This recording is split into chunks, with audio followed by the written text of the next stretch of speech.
Letters. Ray to Shirl. July 16th, 1945. From Arizona, Ray writes, My dear little flower, wouldn't it have been swell if we'd had television when I called you? I just adore you in a bathing cap. Things are picking up around here. Got a letter from you yesterday cheering me out slightly, and one today.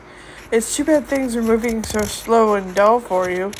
Bees, broken noses, failing eyesight, a modest phone procedure, literary brothers, total shoes, losing keys, great thirst, an operation that doesn't require operating, mixed up mail, and Bertha with the sinus. Yeah, honey, things are dull all over. It's a good thing you're not in the Air Force. You'd die of boredom. I don't know how the hell you get mixed up in all these things, but they sound exciting, so I reckon it's all okay. Including today's letter, I've received 4 altogether since I've been here. Is the eyesight failing permanent or temporary? Did you have done what you were supposed to have done? Or is you ain't? Who the hell is Bertha with the sinus? What is the trouble at the bank? Down with the ramshackle. Too bad you didn't go to the dunes with Bill. Then you could say you were at the dunes with the Dane. Not so good, huh? What all did you get for your birthday? Which records did you get? What about this present from Bill? Hey, I sent his yesterday. Do you want the financial standing of the Corps up to date? Roger, I'm broke. But I have plans. I've made out allotments on my pay while overseas. Starting September 1st, I'm having $110 a month sent home for savings and $80 a month for debts. On September 1st, I'll owe a total of $780, so I'll have that paid off in 10 months. At the same time, at the end of the year, we'll have about $1,500 in bank clear. With mustering out pay and reining in crap games, we should have about $2,000.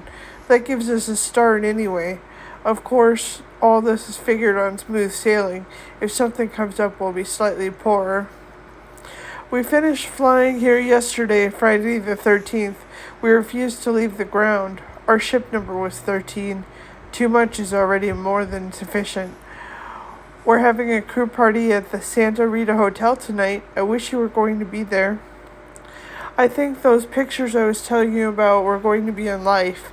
They should be in the next issue or so. Say, last night I was on a cigarette hunt in town. I was standing in front of a magazine stand looking at the pinup covers, and an old geezer started talking to me. So help me, he asked me if anyone had ever told me I looked like Doug Fairbanks Jr. Then he looked at my nose and said, Yep, even from a profile. He said he was a symphony conductor for MGM and had worked with Douglas Fairbanks Jr. several times. For a while, my chest expanded and I slithered along the sidewalk like a ballet dancer. And then I stopped to think. Douglas Fairbanks Jr. always gave me a pain, and he didn't strike me as looking so hot. Damn it, I was insulted and didn't even know it. Isn't that a pistol? Does your cigarette taste different lately? Mine does. It's a cool.